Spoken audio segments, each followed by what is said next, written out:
UKLO 1 year masters. No IELTS required up to 5 years visa. High visa success rate.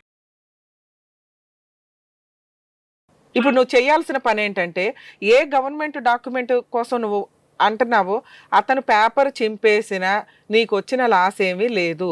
Government documents ఎప్పుడూ కూడా అక్కడ వాళ్ళ దగ్గర availability ఉంటాయి.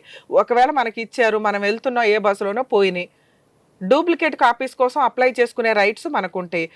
నీ పేరు మీద పలానా సుకన్య పేరు మీద ఫ్లాట్ అలాట్ అయ్యిందా లేదా? అయ్యింది. సుకన్య ఎవరు? ఇదిగో పలానా ఈ సుకన్య, ఎం సుకన్య, ఏ సుకన్య, ఏదో ఇంటి పేరు ఉంటుందిగా, దాంతో వెళ్ళి మీ ఆధార్ కార్డు మీ ఇవి చూపించి, సార్ నాకు ఇచ్చిన అలాట్మెంట్ పేపరు ఇలా మా హస్బెండ్ దగ్గర ఉంది, అతను లీగల్ లిటిగేషన్స్ నడుస్తున్నాయి, అతను దాన్ని హోల్డ్ చేశాడు, నా దగ్గర లేదని అబద్ధం చెప్తున్నాడండి, నాకు వేరే కాపీ ఇవ్వండి అని సర్టిఫైడ్ కాపీకి అప్లై చేసుకునే రైట్స్ నీకు ఉంటాయి.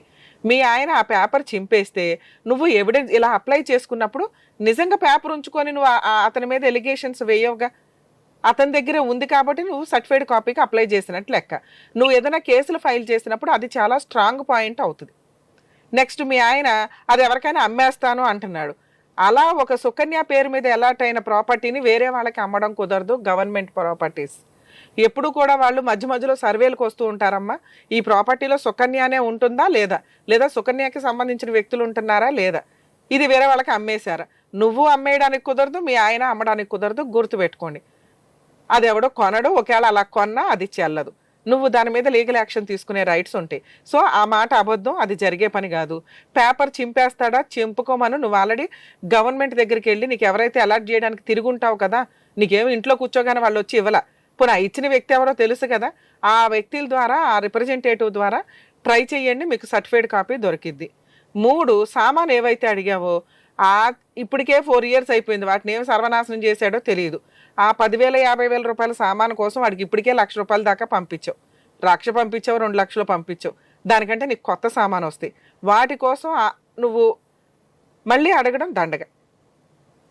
4, మా పిల్లల ఇంటి పేరండి, వాడి ఇంటి పేరు లాక్కుంటానంటున్నాడు. ఇంటి పేరు లాక్కునేది ఏంటమ్మా? అట్లాంటి వాడు వద్దు అనుకుంటే ఇప్పుడు చట్టాల్లో చాలా మార్పులు వచ్చినాయి తల్లి. సుప్రీంకోర్టు గైడ్ లైన్స్, ఒకప్పుడు మ్యూచువల్ డైవర్స్ కానీ తీసుకుంటే తండ్రి పేరే కంటిన్యూ అవుతూ వచ్చేది పిల్లలకి. తల్లులు చాలా చేంజ్ అయ్యారమ్మా. ఈ రోజున ప్రతి మహిళ ధైర్యంగా ముందుకొచ్చి వాళ్ళ పిల్లల్ని తనే పోషించుకుంటుంది, తనని తానే పోషించుకుంటుంది, ఏ మగాడి మీద ఆధారపడట్లేదు. అలాంటి వాళ్ళు కోర్టు ద్వారా డిక్లరేషన్ సూట్ ఫైల్ చేసుకొని పిల్లల ఇంటి పేరు మార్చుకుంటున్నారు. అలా ఒక రకంగా మార్చుకోవచ్చు. ఒకవేళ అతని పేరు వాళ్ళ ఇంటి పేరు మాకు వద్దండి అంటే, మీరు ఇంటి పేరు వాడుకుంటున్నారు కాబట్టి అతను మీ మీద కేసు ఫైల్ చేయడం కుదరదు, మీరు ఇంటి పేరు వాడుకుంటున్నారు కాబట్టి అది నేను లాగేసుకుంటాను అనటం కుదరదు. అలా ఎవడన్నా వచ్చి మీ మీద న్యూసెన్స్ చేస్తే మీ ఆయన, మీరు ఇమీడియట్గా 100కి డైల్ చేయండి, పోలీస్ స్టేషన్కి వెళ్ళి ముందు ఈ పాయింట్ మీద అర్జెంటుగా కంప్లైంట్. నీ సామాను వాడుకుంటున్నాడు, నీ దగ్గర నుంచి రెంట్ వసూలు చేస్తున్నాడు, పిల్లల ఇంటి పేరు లాక్కుంటానని బెదిరిస్తున్నాడు, నీ డాక్యుమెంట్ చింపేస్తానంటున్నాడు, 16 ఏళ్ళు 13 ఏళ్ల నుంచి నీకు నరకం చూపిస్తున్నాడు. ఇలాంటి వ్యక్తి మీద ముందు లీగల్ యాక్షన్ తీసుకోండి అని మీరు పోలీస్ స్టేషన్లో ఒక కంప్లైంట్ ఇవ్వాలి. అది నువ్వు కేసు ఫైటింగ్ చేస్తావా చెయ్యవా నీకు ఒక్క నిమిషం అమ్మ సుకన్య, మళ్ళీ మాట్లాడదు. నువ్వు కంప్లైంట్ చేస్తే రేపు నీకు ఏదన్నా తేడా జరిగితే డాక్యుమెంట్లో కానీ, పిల్లల విషయంలో కానీ, నీ విషయంలో కానీ, నీకు 100% ఆ ఎఫ్ఐఆర్ చాలా ప్లస్ పాయింట్ అవుతుంది. నువ్వు దాన్ని వాడుకోవాల్సిందే. వాళ్ళు తీసుకుంటారా తీసుకోరా అని కాదు.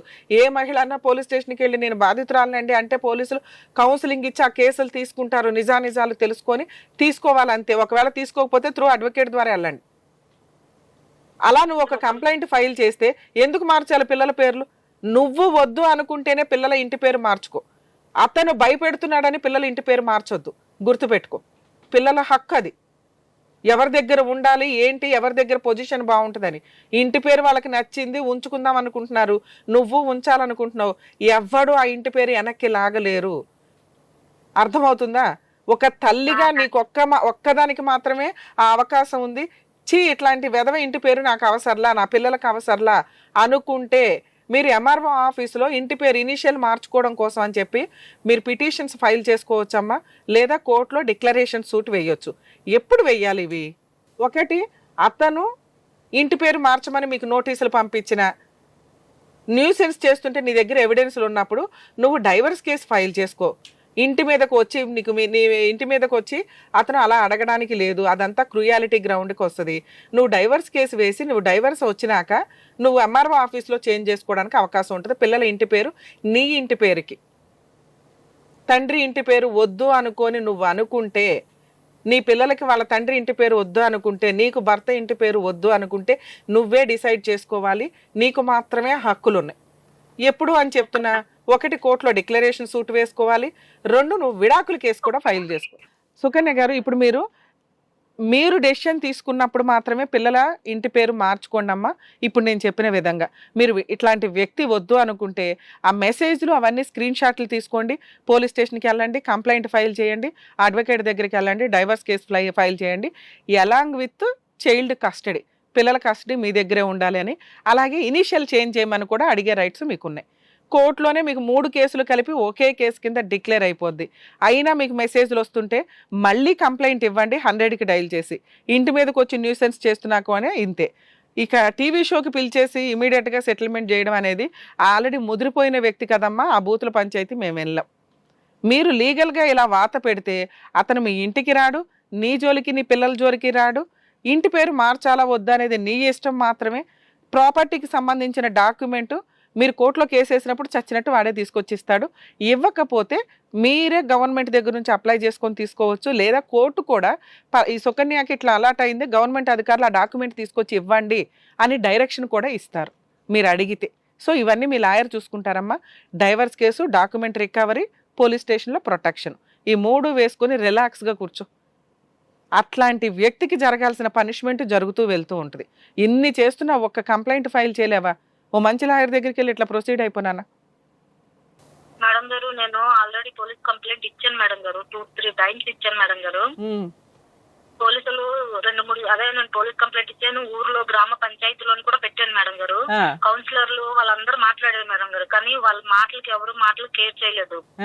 వాళ్ళ ముందు సరే నేను బాగుంటాను అని చెప్పేసి రావడం, ఇంటికి వచ్చిన తర్వాత మళ్ళీ అలాగే. అమ్మ, నువ్వు ఇప్పటిదాకా పెట్టిన పంచాయతీలు నాకు ఆ తిరుగుబోతు భర్త కావాలండి, ఆ చెత్త భర్త కావాలండి అని. ఇప్పుడు నువ్వు తీసుకున్న డెసిషన్, నీ 8 ఏళ్ల కూతురు ఒక దేవత అవతారం ఎత్తి నీకు మంచి సలహా ఇస్తే ఇప్పుడు నువ్వు రియలైజ్ అయ్యి నువ్వు అడుగుతున్నది అలాంటి చెత్త వెధవ దగ్గర నుంచి నాకు రక్షణ కావాలండి, అలాంటి చెత్త వెధవ దగ్గర నుంచి నాకు డాక్యుమెంట్ కావాలండి, అలాంటి చెత్త వెధవ దగ్గర నుంచి నాకు విడాకులు కావాలండి అని అడుగుతున్నావు. మొన్న అడిగింది వేరు, ఇప్పుడు అడిగేది వేరు. మేడం గారు, మీరు ఒకసారి తనతో మాట్లాడతారా మేడం గారు ప్లీజ్? అలాగేనమ్మా, ఇప్పుడు ఇది అయిపోయిన తర్వాత మాట్లాడడానికి మేము ప్రయత్నిస్తాం. నువ్వు ఇప్పుడు నేను చెప్పిన ప్రొసీడింగ్స్లో నువ్వు ఫాలో అవ్వాల్సిందే. నువ్వేమనుకుంటున్నావంటే ఆ కోర్టుల చుట్టూ ఎవరు తిరుగుతాడండి, ఈ కేసులన్నీ ఎవరు వేస్తాడండి అని అనుకుంటున్నావు. అలా వెయ్యకపోతే నీకు ఈ హెరాస్మెంట్ అనేది జీవితకాలం కంటిన్యూ అవుతూనే ఉంటుంది. నువ్వు ఒక అడ్వకేట్ ద్వారా ఇప్పుడు నేను చెప్పినట్టు ప్రొసీడ్ అవ్వండి. మేము ప్రయత్నిస్తాం ఇప్పుడు ఫోన్ చేసి మాట్లాడడానికి. Okay madam. సరేనా? ఆల్ ది బెస్ట్ అమ్మా, జాగ్రత్త.